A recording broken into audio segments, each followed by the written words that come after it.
Hello and welcome to Swapping Joysticks. It is the 19th of October and...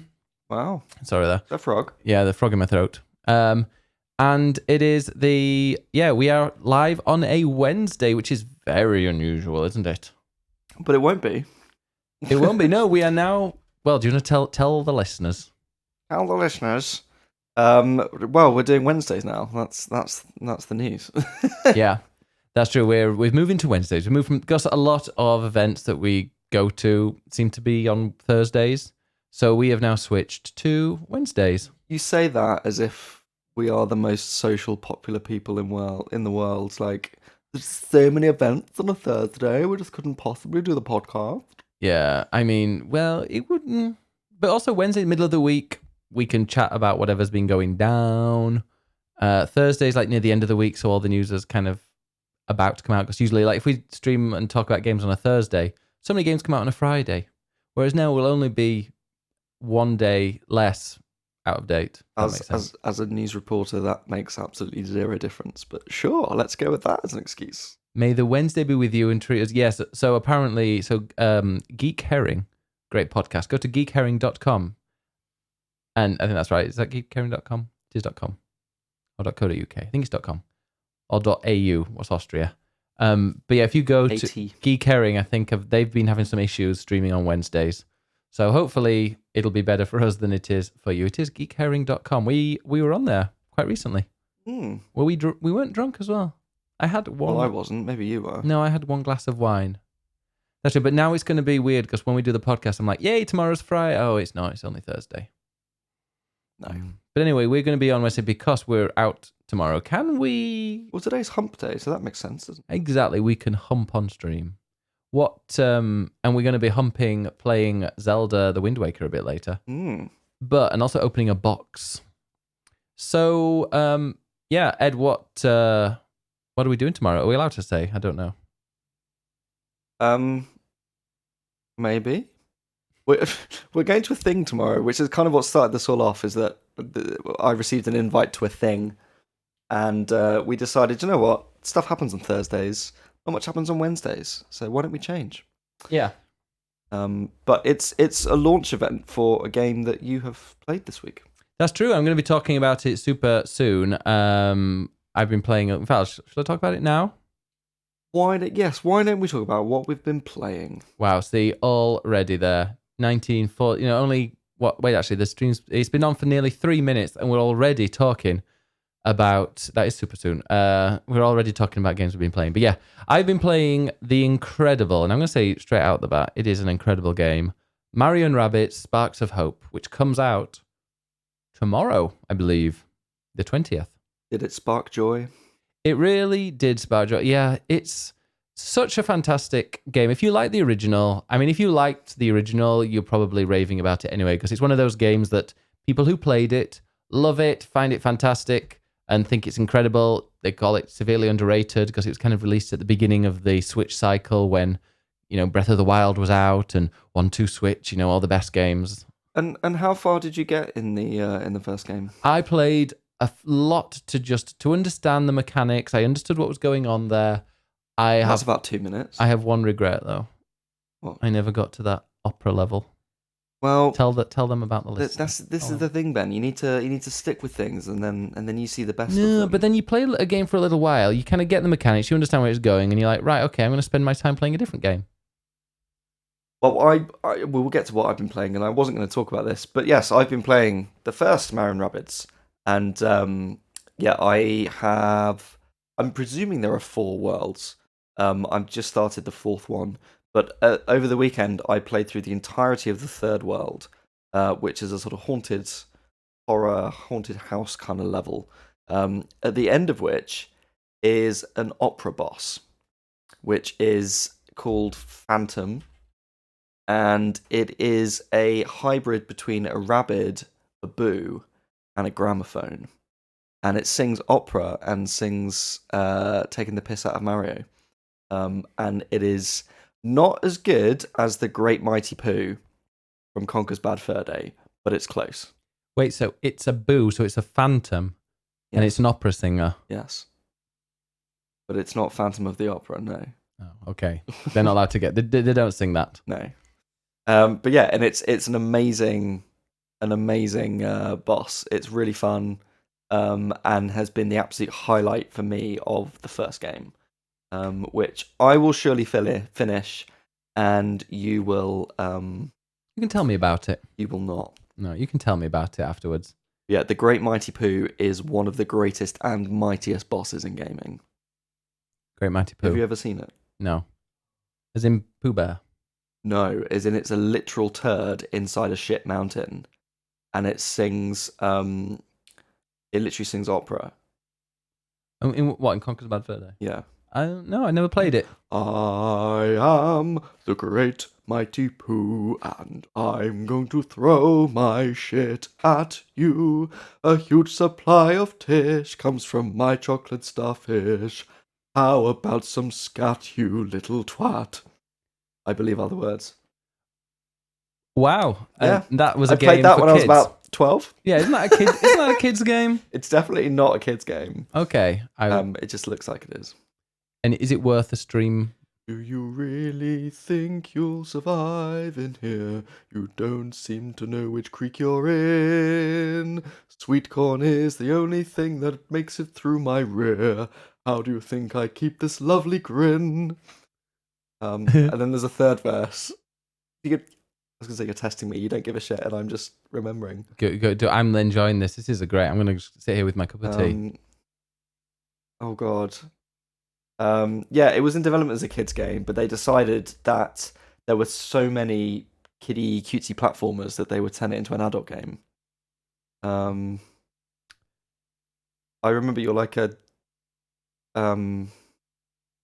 Give us any requests for Ed. We'll get him to sing. God, I can't remember the third verse now. Oh, this is really annoying me.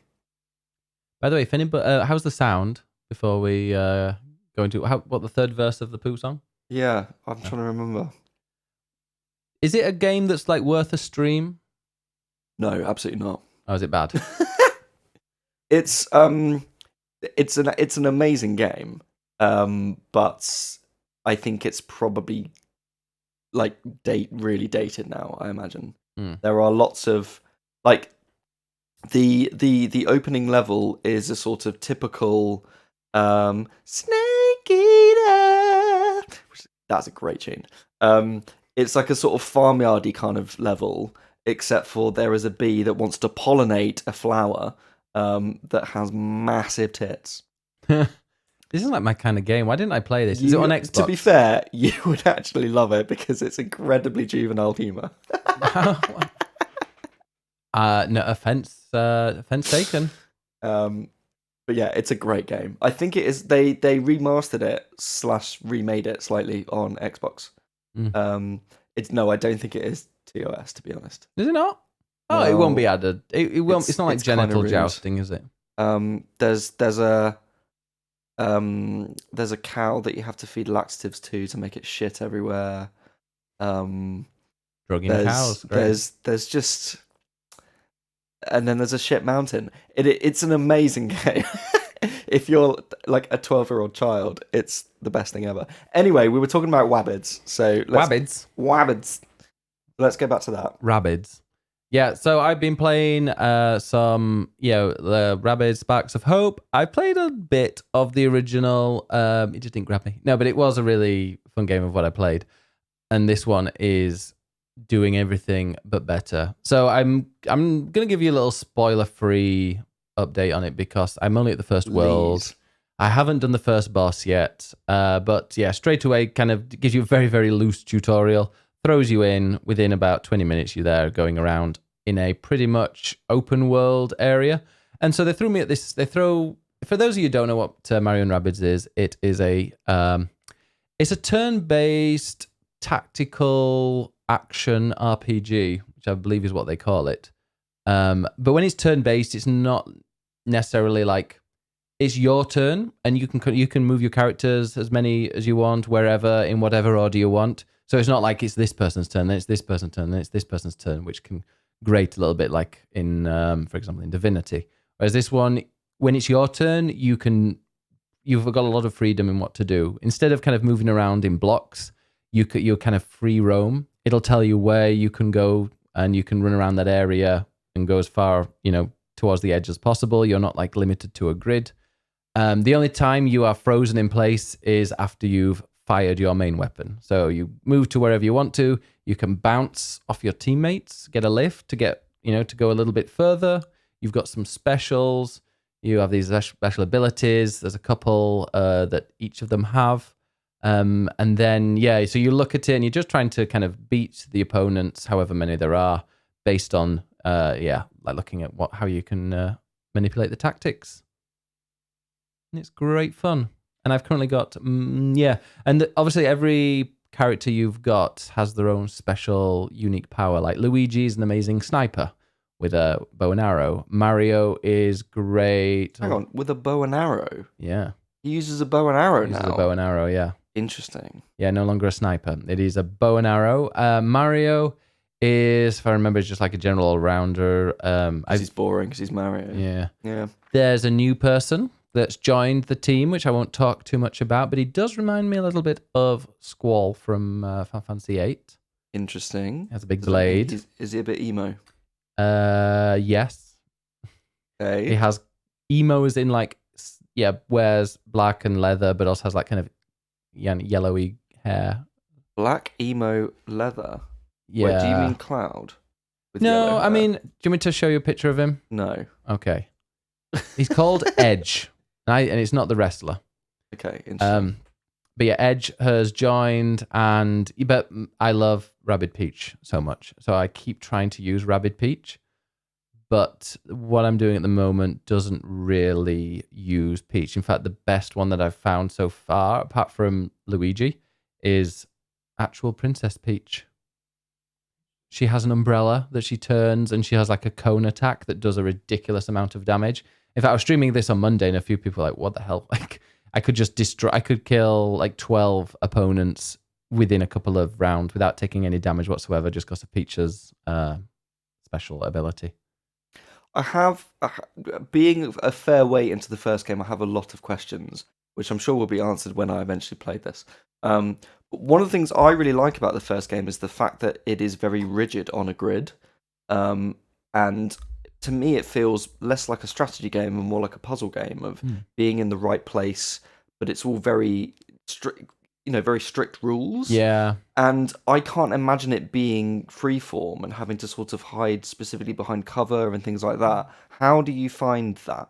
Yeah, no, it's definitely not a puzzle game, and it's more strategy. And its strategy is in the fact that because you can freely roam, you can be like, okay, well, I'm going to send this character quite far forwards, and I need to make sure he's not out of the range of my other character, because I want the other character then. So once I've moved this person, I'm going to use my other character to launch themselves off the person I've moved, because that's the one I want at the front and being able to attack, from close combat.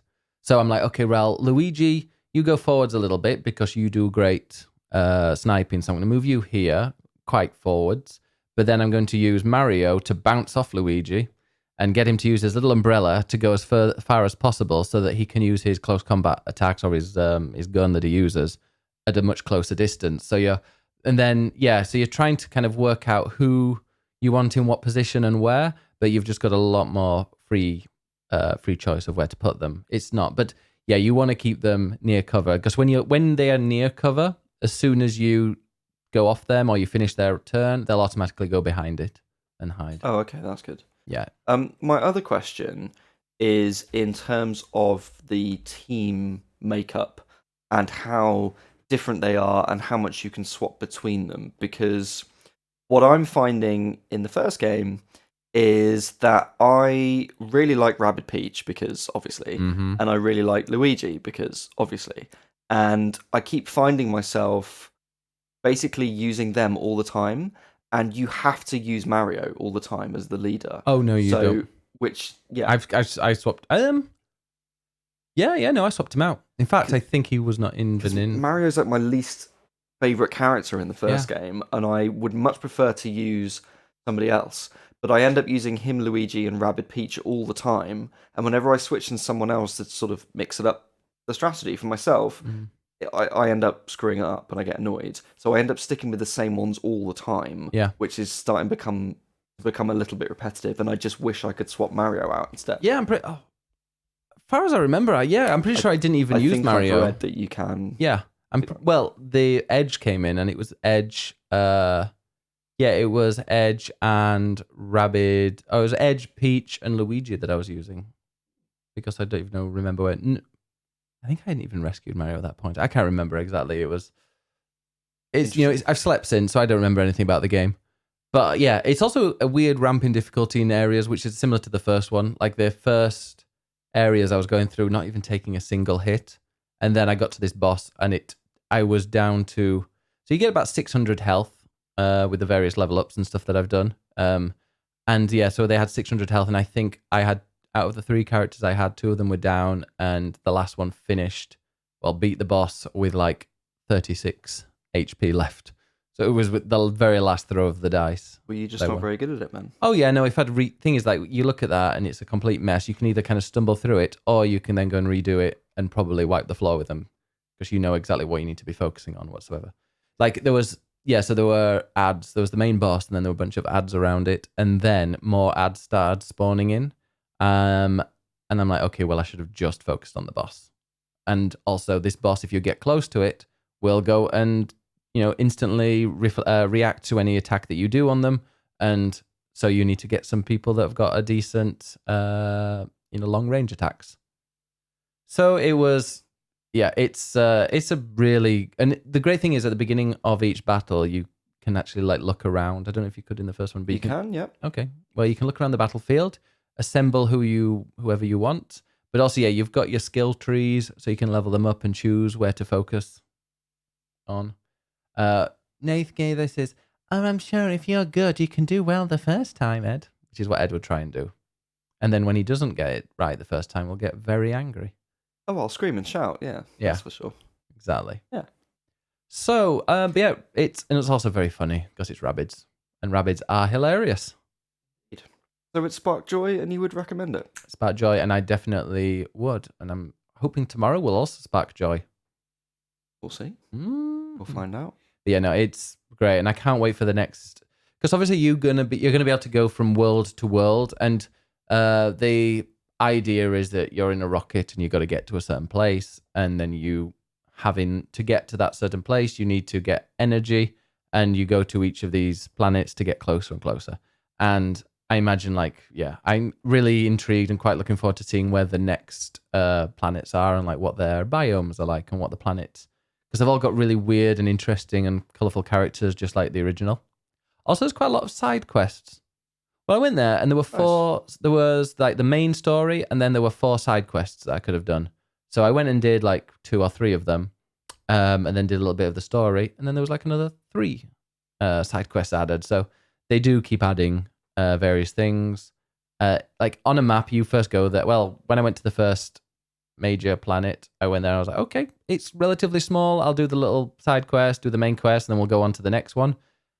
I mean, that was, 3 hours later, I was still on there having fun, going to a place that wasn't even accessible at the very start. So it is a rather interesting game. I will have to steal it from you. You'll have to steal my Switch for that, though, because I have a download code. I can do that. Right. What has been sparking your joy? We'll call it.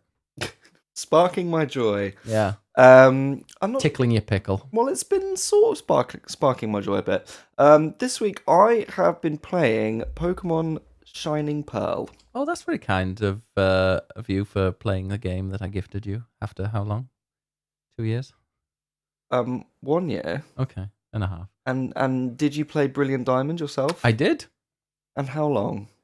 I played it until I got bored. So about 20 minutes then. I did like 3 gyms. Sure. I did name my rival Ben, to be fair, and I do very much enjoy kicking Ben's ass. No, I played a good sort of 14 hours or so, I think, of this when I first got it a year ago, and for a while. How many Pokemon have you got in 14 hours? About 40. Different ones? Yeah. I think. Got to catch some of them. Yeah, gotta That's the catch some slogan. of them all. Gotta catch a couple. Pokemon. Yes, catch a couple so you can breed them.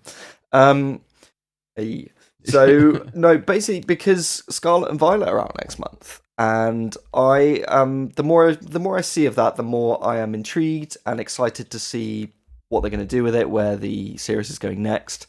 And I decided actually I really need to tick off Shining Pearl so that I can then just focus on that and not have it hanging over me. So I've gone back to it, and I am enjoying it.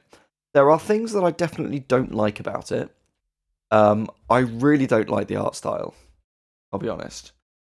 This kind of weird chibi art style with the big heads and everything. It's really odd. Did you like the Zelda one that was like that? Which one was that? Link's Awakening? Oh no, that was adorable. Oh, Yeah, because this is this is just a bit weird looking. And the other thing is the controls. Like there's just this weird thing where your character ultimately it's mimicking a Game Boy game, because that's what it is. It's a remake of a Game Boy game. And it has 8-way directions when you move your character, but your character sort of gets stuck on the scenery and sort of slows down really easily. And when you've got to go through intricate bits of scenery, it's just really awkward to control, basically, and I'm just finding it irritating. But it's nice to go back to a really sort of old school traditional Pokemon game, of the way that it used to be. It very much feels like a Game Boy game dressed up with some slightly nicer, but personally I think weird graphics. Would you say that the chibi art style is to video games what Crocs are to shoes? What, unnecessary? It's a bit like Ugly and unnecessary. and plastic. Yeah, let's go with that. So yeah, it's nice to play an old school Pokemon game. I am finding it pretty easy. I've raced through about 3 gyms in a couple of hours, just through going through. Very, very quickly. And I'm not using a lot of variety of Pokemon. I haven't seen a big variety of Pokemon out in the field. The trainers I'm battling are using the same like 3 on repeat. So it's a bit repetitive. And the gyms I sort of see the gyms as the equivalent of like a Zelda dungeon to go through. And I like it when they're quite puzzly and you've got to work stuff out. And some of them really aren't. There was one that was a ghost type, a ghost type gym, and the puzzle was literally maths questions. Now I managed to get through it without making any mistakes. Funnily enough. Really, maths? Yeah, I know, doing Wow. maths. But it was literally just this plus this equals what, and then you just pick a door with the right answer, and it's just like this is not a fun puzzle. But for a remember, Game Boy Pokemon game for does have a kids. large gay audience, so there'll be some people that are probably like they got to that bit and was like, right, that's it, I can't get any further. I mean, I was stumped for a few seconds. Yeah. Gay maths just did click. So it feels a bit limited. It feels a bit old. But like I say, it's nice to play a sort of traditional Zelda game, a Pokemon game. But it's also making me intrigued as to how things are going to change for Scarlet and Violet. I think, like for me, I played Blue and then I played Shield, 20 years later. So I haven't seen that progression or lack of progression in the series. Oh yeah, no, it's terrible. I get every Pokemon, every generation, and the only time I've ever been like, wow, this is great, was the first, and then Gold and Silver, because I think that was more color, and it was could like the difference from Red and Blue to Gold and Silver was at the time for me, it's like, wow, this is great, and then Arceus. Yeah. Like those, and I've played a bit of every, you know what I'm like with games, but like every generation I would buy it and play it a little bit and go, this is absolutely identical to the last one. Did we decide it's Arceus or is it Arceus? I've decided it's Arceus. Okay, I'm going to go with Arceus then, just to be different. Yeah. Yeah, for me playing Shield was a really nice return to, it's a Pokemon game and I haven't played one in like 20 years and this is great. And then going back and playing Pearl, it's like, oh yeah, this is what they used to be like. This is nice. Playing Arceus is then, okay, this is where it's kind of going. But I can see where that didn't quite go far enough, and where Shield didn't quite change things enough with the wild area. And I'm looking at Scarlet and Violet thinking, these look great, but I'm still worried they're not quite going far enough again. It's they're open world, but graphically they're not great. The frame rate looks pretty terrible. So I'm intrigued but worried about where the series is going. But playing through Pearl is a nice reminder of where we've come from. So yeah. I'm enjoying it. We've got a few people in the chat who are very upset by your hatred of Crocs. God, really? Oh my God, fuck you, says a certain Moni Does Stuff. Crocs are very comfortable, thank you very much. I don't think we denied that, did we? I mean, I've actually never worn Crocs, but I don't wish to because they just look revolting that I don't want to be anywhere near them. They are the mushrooms of the footwear world. They are. Also great to go into the garden with. Can you think of any other things that you could wear? I don't have a garden, so I can't do that. No. If you had a garden, would you get Crocs? No, I'd probably go bare feet, to be honest. But what if you got a dog that shits? Money probably doesn't clean up. Wow. Fertilizes the garden. No, some old trainers or, I don't know, welly boots if it's that bad. Yeah. What the fuck is your problem with Crocs, says Heather. Helia says, unnecessary. Let's ask a nurse if that's true. Nurses wear Crocs. So you are shitting on the NHS. You are pretty much saying privatize the NHS by saying you dislike Crocs. That's definitely not what I said and taken a step further, but sure. Now, Heather's just bought some Crocs with fluffy insoles for work. Fluffy Crocs. Plastic and fluff together? No. But to be honest, Croc sandals are very nice, but they don't look like Crocs. Like flip-flops, Croc flops, flip Crocs. You're really not selling it to me. They just look like normal flip-flops, but they've got like a slight little nipples on the bottom. So when you walk, you get a foot massage. Why do you want shoes with nipples? Well, not actual nipples. They're just like little nubs. That's the word. Yeah. It's not for me, I'm afraid. No. All right. Well, there we go. People. Yeah. Tomorrow's question of the day. Post your Crocs. Find out who the unfashionable people are. You said that, not me. Hey, I've had them. I've had Crocs before. Not actual Crocs. Oh. I don't even know how they work.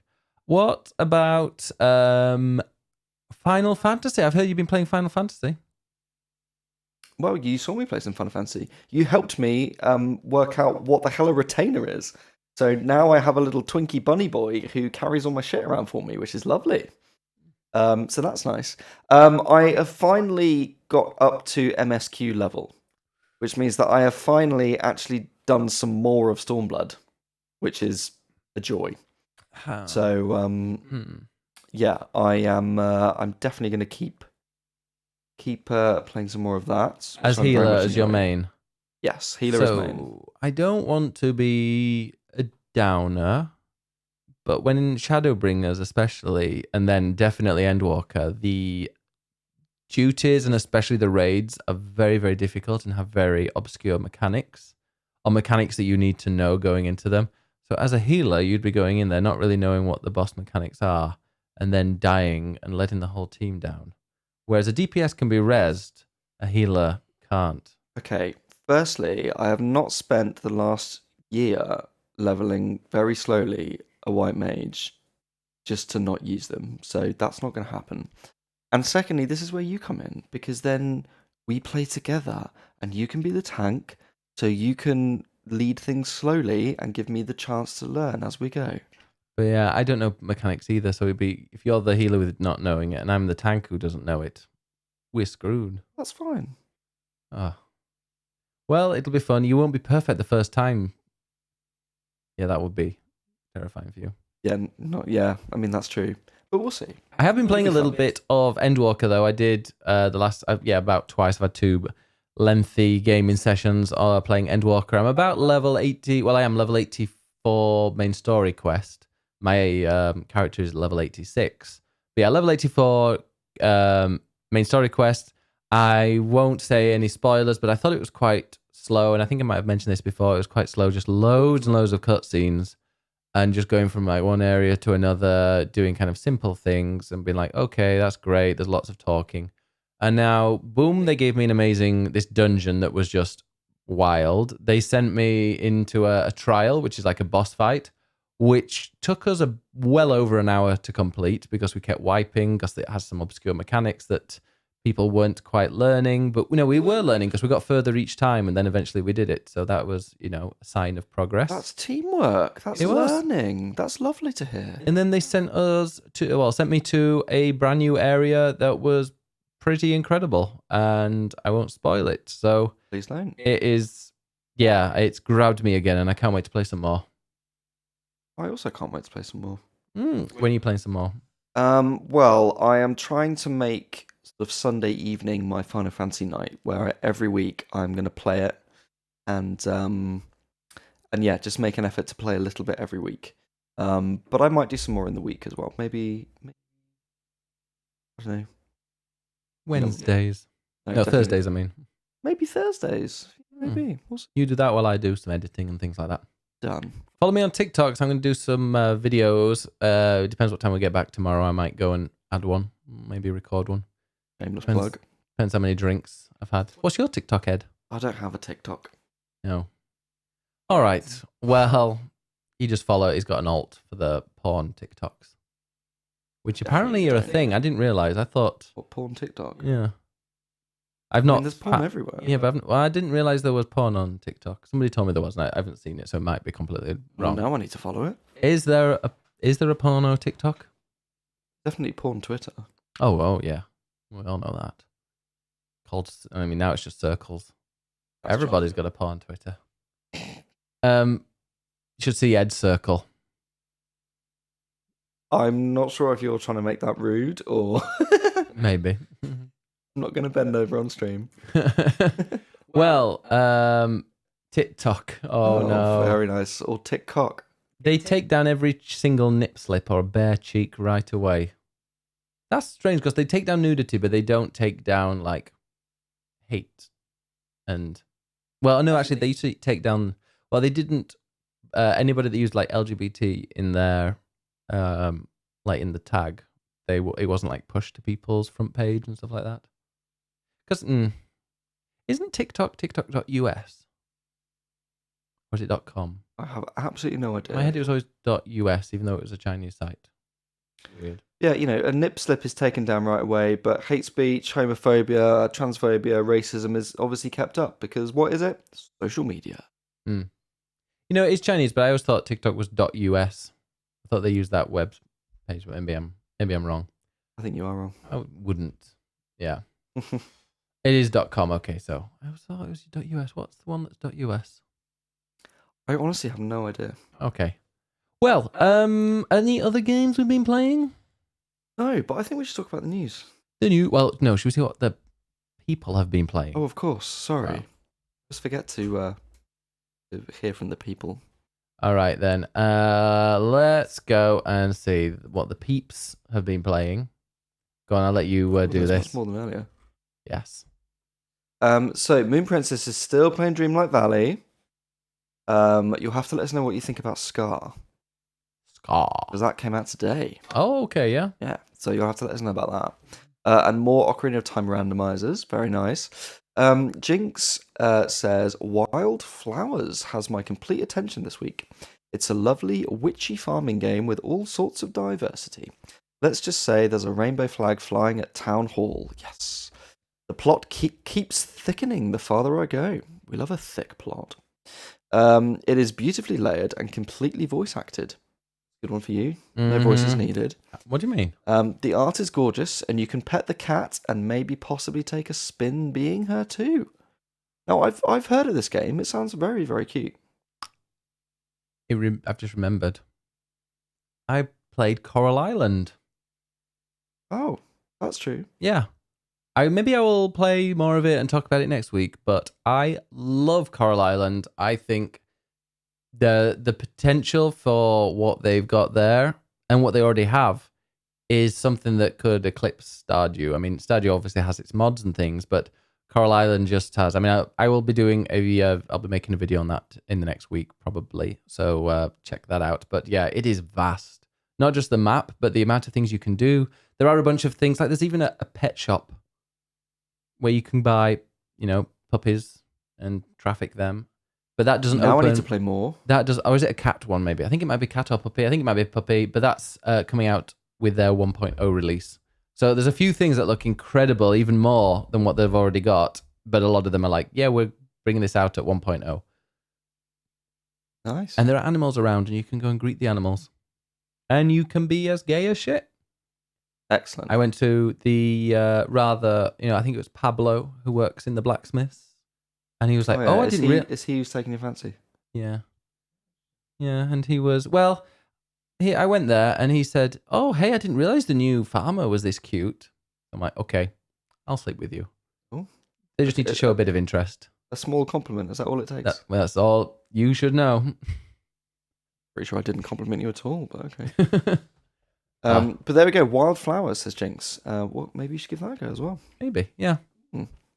Amanda says, Tom and I played Mario Party 64 the other night, and it was a hilarious chaos disaster, as you can imagine. I'm guessing, because that's on Switch now, isn't it? It is, and so is GoldenEye. Not yet. Is it not? No, it's coming. Oh. Not yet. Oh. I got an email that had GoldenEye in it from Nintendo. We should do another Mario Party night. We should do. Yeah, can we get drunk again? Yes. Can you get as drunk as I will? No. Why not? Because you had far too much gin. And I'm not cleaning up your vom. I did not vom. Oh yeah, coming soon. No, we should definitely have gin. We need a Mario Party gin night. Definitely. Let's do it. Gemma, this is not the answer that works best for the podcast.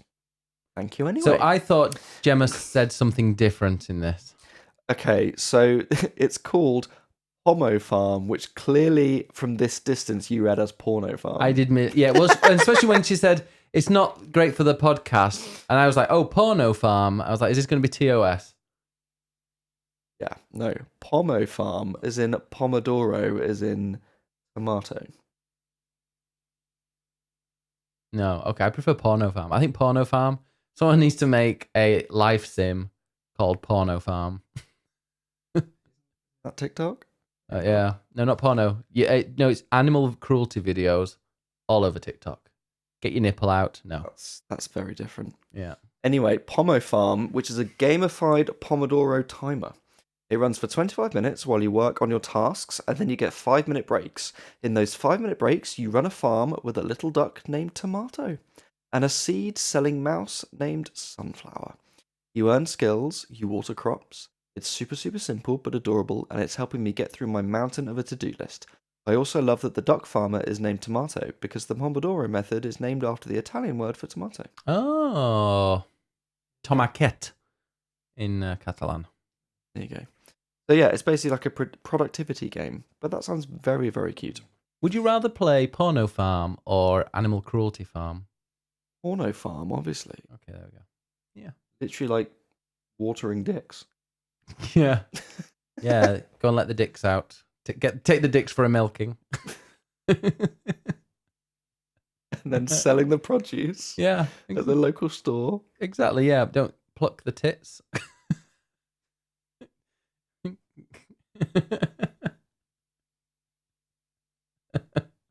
Oh, God. Ben's face says, I'm not sure which I'd play. I mean, Porno Farm does sound great, but also like, like a farming simulator where you can kind of just take a chainsaw to the pig barn. Wouldn't you kind of find that a little bit interesting? No. No? Oh, just me then. Wow. Let's move on. Pancake has been playing a bit of Coral Island, but I'm saving that for streaming. So offline, I've been playing The Sims. Lots of new exciting stuff coming. They're launching a program to directly vet and support modders, which is awesome. They're launching a program to directly vet and support Also, they're fully developing infants early next year, so they have more gameplay than just exist in a cradle. Also, they just announced that The Sims 5 is in the works, but several years off, and they're still updating and making new content for The Sims 4, and it will be more customizable than ever, and multiplayer optional, and cross-platform. There we go. That was going to be one of my headlines, but there we go. Yes, I did open up the page with an echo for a second. Sorry. Apologies. I used to have a button on my Stream Deck that I could click and it would put a marker, because I was thinking, Porno Farm, I need to make that a clip. Need to promote the podcast on Twitter with a clip of us talking about Porno Farm. Because I think that perfectly encapsulates this stream. That's not going to bring in new people. Well, some of the people that follow me on Twitter might be interested with that. Yeah, I mean, it might. Who here wants to play Porno Farm? It's such a shit name as well, isn't it? All right, keep going. Misbehaving has just started playing Potion Permit. You're a chemist from the capital that has come to an island to help heal the mayor's daughter. However, I bet you're going to heal her. However, they are very against chemists because a long time ago, a chemist came there and did some weird experiments, oh dear, that caused the local plant life to stop growing. Your job is to make potions to help the townspeople and earn their trust. I've got so much fun. Are there things to do? Are there frogs in that? Probably. Yeah. The graphics are Stardew-esque. I love the dialogue with the townspeople and just the town in general.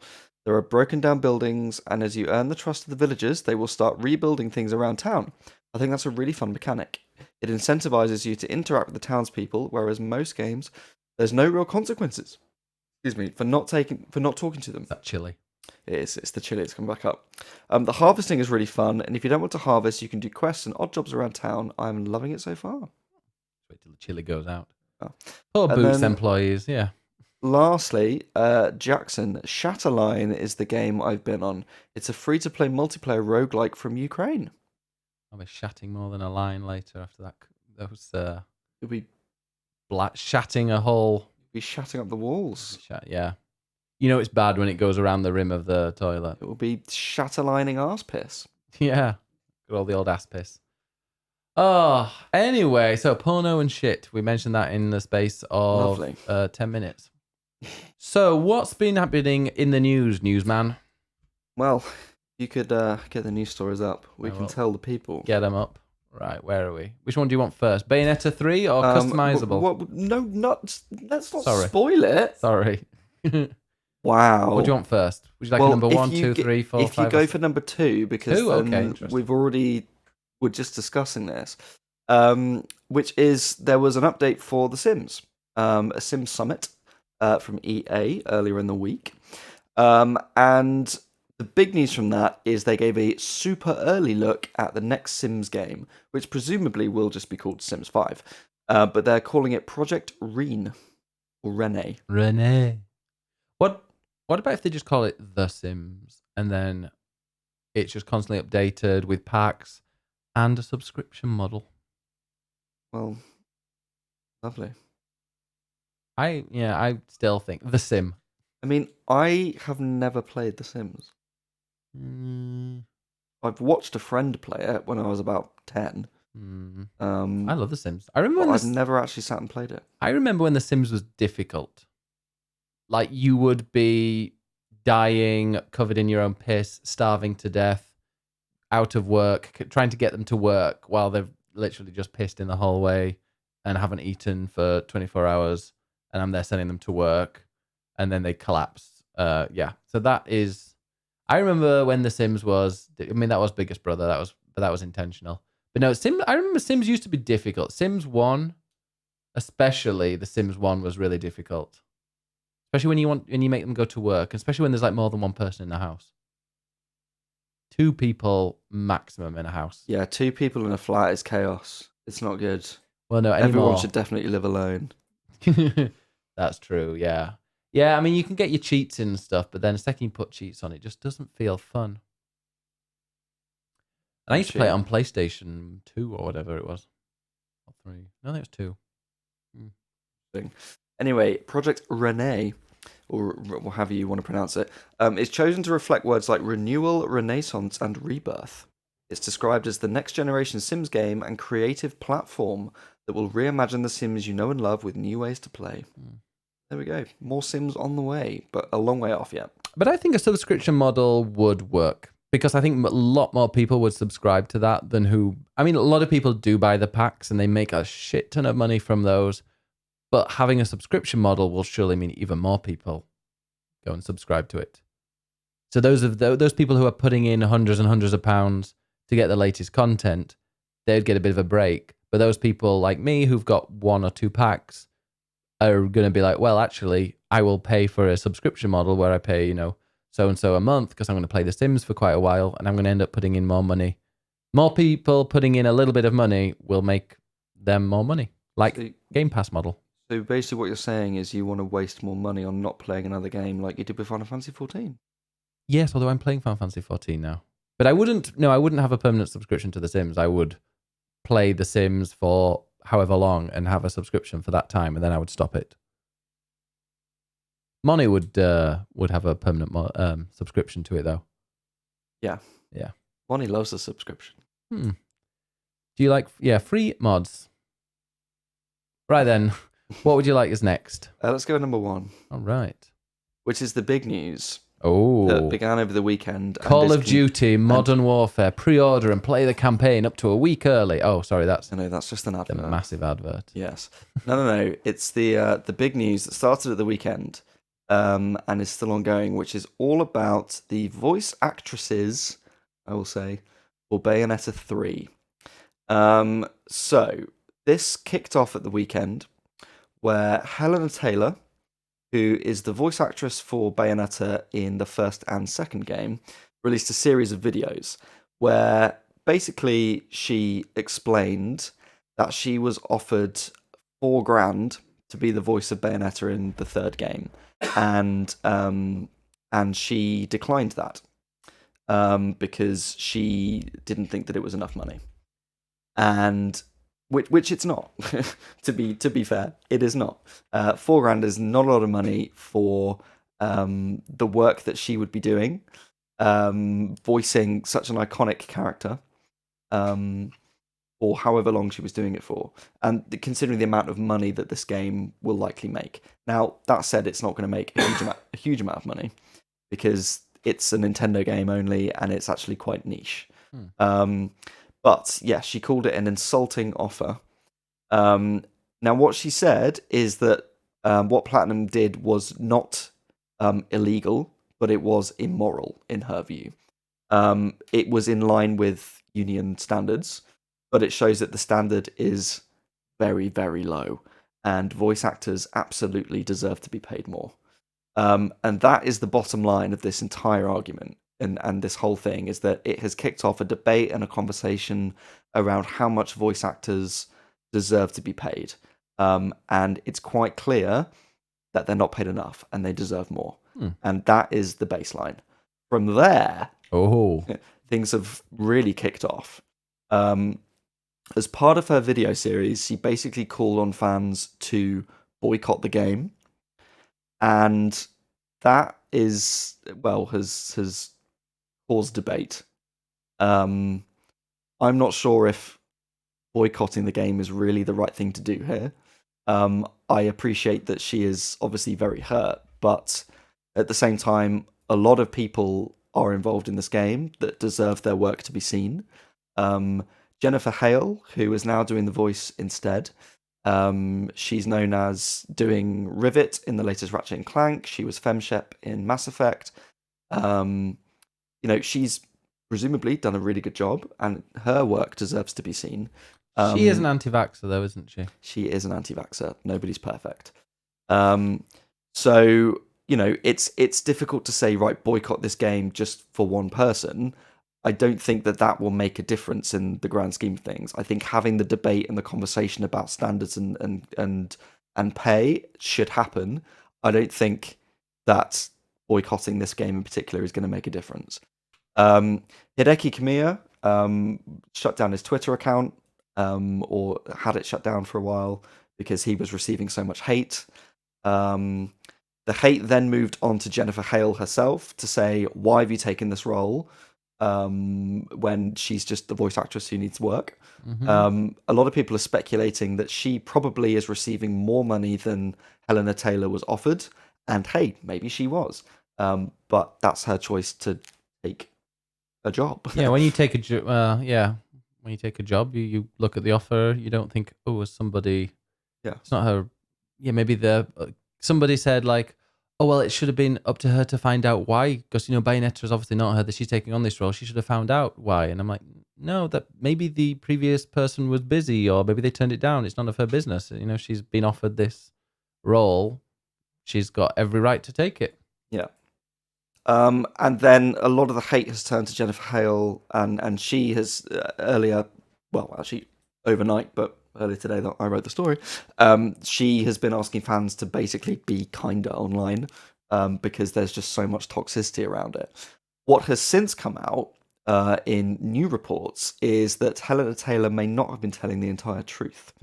And it seems that actually she was offered more than $4,000. She was actually offered up to 15 grand. But she decided that that still wasn't enough. And what she was really after was a 6-figure number for pay. So at least 100 grand. And that, I have no idea what necessarily people in the games industry are earn for these types of projects, but I suspect that is far bigger than what a lot of people earn. On the one hand, yes, people deserve to be paid what they deserve. On the other hand, if you're expecting something that's just way out of that league, then maybe they're going to say no to that. It was $4,000 for. Was it $4,000 for 4 5-hour sessions, or for 5 4-hour sessions, or something like that? There's a lot of varied information about it. Yeah, but it was $4,000 per session, which was which is like 4 to 5 hours. Which I would do, but obviously I don't have I haven't built up the reputation to charge that kind of thing. Well, yeah, exactly.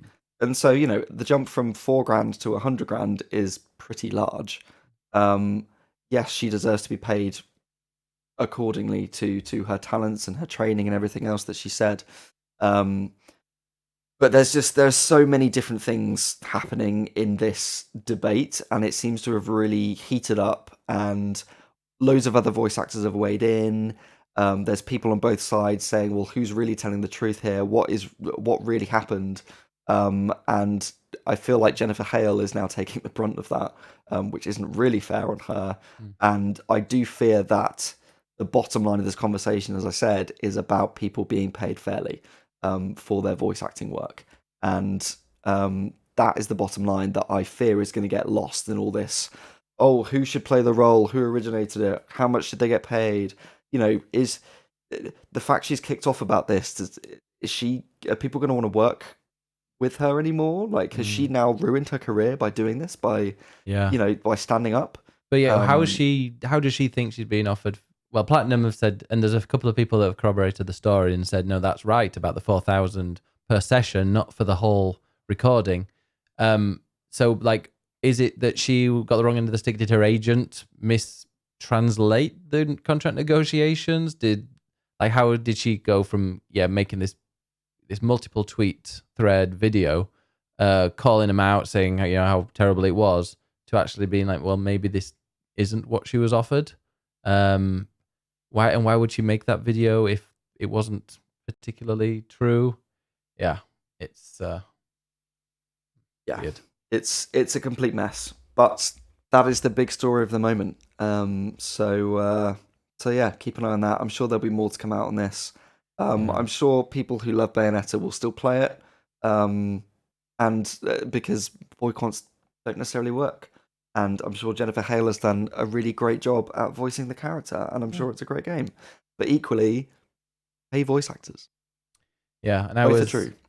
Yeah, pay voice actors, but like maybe just wait for both sides before kind of creating such a big drama on Twitter, because they must, like, Platinum must be furious about this, because they're like, well, if it is true that they've offered their a decent amount for 5 days work, potentially $16,000, then all this drama and people saying, oh, we're going to boycott Bayonetta because somebody has gone out and said something that's not true, they must be furious. I don't know if they're making legal, looking at legal ways to kind of. Well, I mean, she broke her recoup some of NDA it. to say all of this, so they can already get legal on that regard. Did she break her NDA? Would she have had an NDA if she didn't accept it? Probably didn't. Maybe not, or maybe she had an NDA around her previous roles. I've had an NDA before when having an interview somewhere, so maybe, unless she signed one before the negotiation. Quite possibly. Yeah, if anything the internet is good at, it's losing the bottom line. Yeah, no NDA until stuff is signed. Normally, I mean, is the NDA expired now? I don't know, and there wasn't really anything to when it came to the NDA. There wasn't anything actually that was covered by the NDA that was brought up in the interview, so it wasn't. No, it's not. I can't give you any juicy gossip, unfortunately. Sad. Yeah, but yeah. So just wait and like, oh, are we boycotting? Are we pirating it? It's like maybe just wait a second before going and deciding to hound people on Twitter and just wait, just calm down a bit. Somebody was saying should begin Metal Gear, says Jay Billsborough, and can we stop hiring live action actors to voice animated characters? I want VAs to get more work. I mean, yeah, that would be great, but also if the new Mario movie came out and it was with a load of people you didn't recognize the names of, you'd be like, okay, well, this is some kind of B-rate movie. But they hire they hire the big names because it's like Chris Pratt as Mario. Chris Pratt unfortunately is a very big name, so you know full well that this is going to be a movie that sells out instantly as soon as it comes out. It's the big blockbuster. They're putting all the money, all the marketing into it. If they're then hiring people who no one actually recognizes, names sell. It might not sell for you. You might not be swayed when you see a big name like that, but a lot of people are. And if it's like, oh, it's the Mario movie, it's got Chris Pratt in it, it sounds like it's a big blockbuster and people will want to go and see it. Oh, maybe people don't want to see it because Pratt's in it now. Well, yeah, I mean, maybe that's us. Maybe we're just a minority in that, though. As always. Yeah.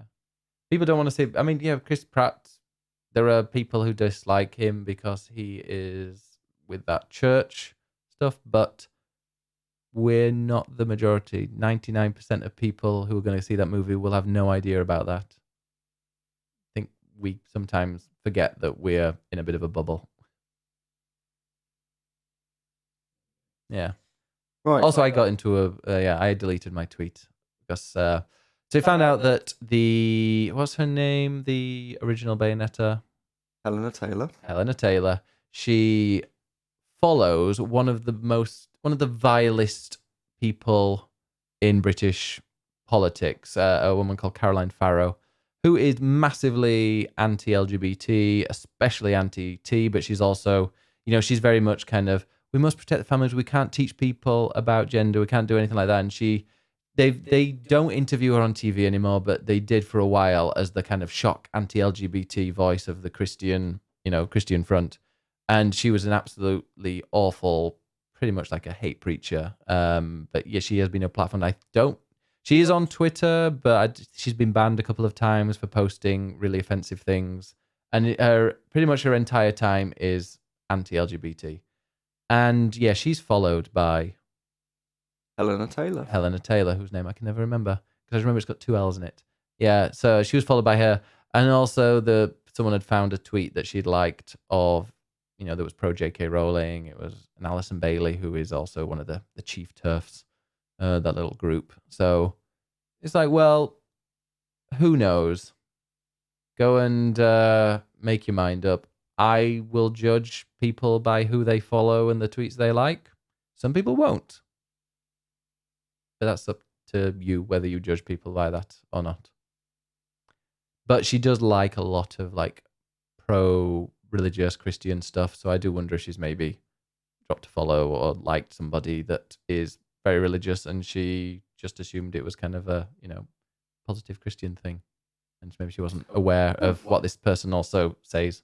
It's sometimes hard to judge, or it's definitely hard to judge people by their Twitter follows. It's not necessarily a reflection on all of their views necessarily. I mean, true. Sometimes I like I like tweets about gaming that might seem controversial, but I like them because I'm thinking I might write about that later, and it's a nice reminder to go back through my liked tweets and find them again. It doesn't necessarily mean I agree with it.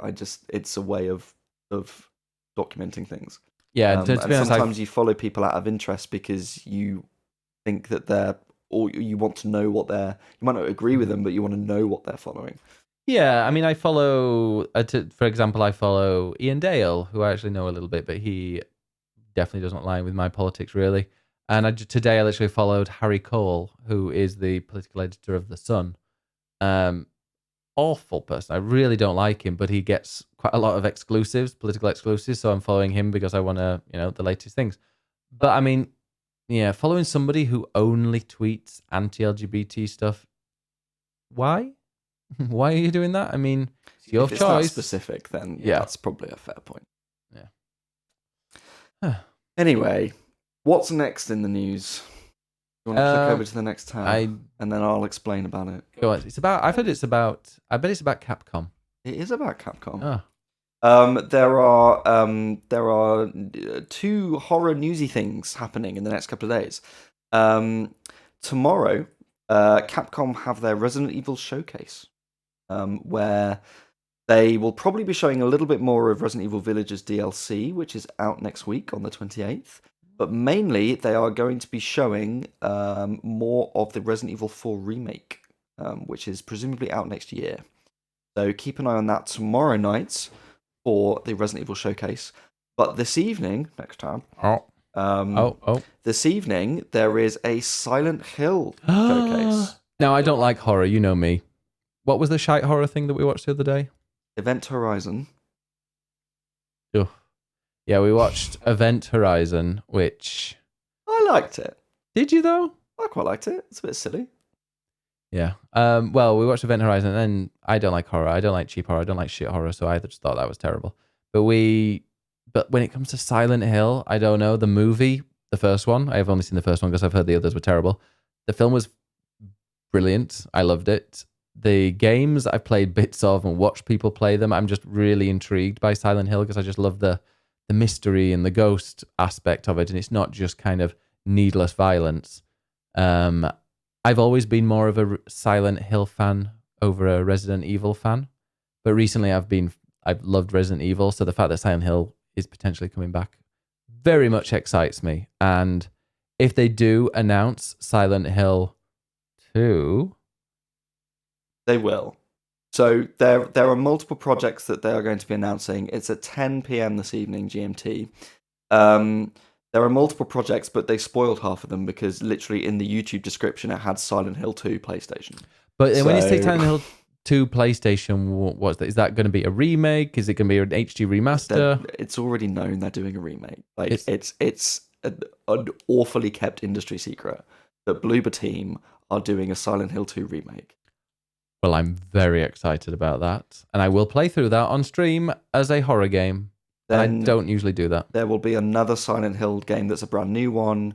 I'm hopeful that the Silent Hill games might come to PS Plus, like the originals as a classic. We'll see. And that's tonight. We're going to be watching it live, right? From 11 p.m. And it's 48 minutes long.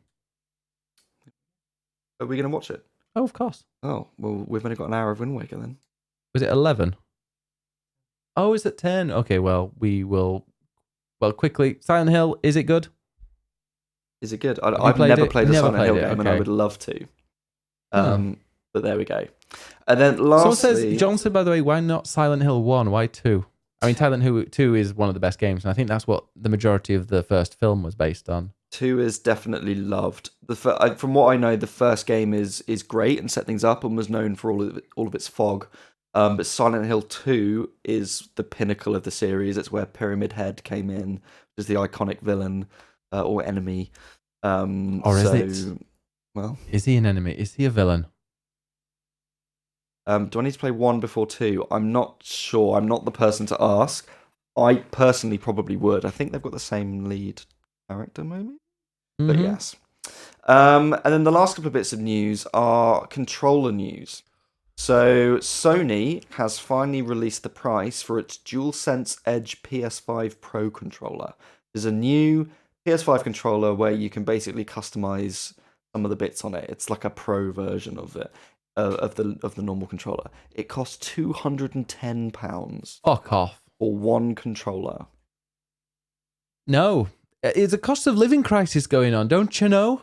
Yeah. It's going to be £300 by the time they actually release it as well. Well, the cheek of them to put the price of the console up, and now they're charging £210 for one controller, is just awful. There's a cost of living crisis. People can't afford the console. They're now, instead of... I haven't found the console. Well, exactly. Instead of saying, how can we make things more budget, they're like, how can we make things more expensive and sell more expensive versions of them?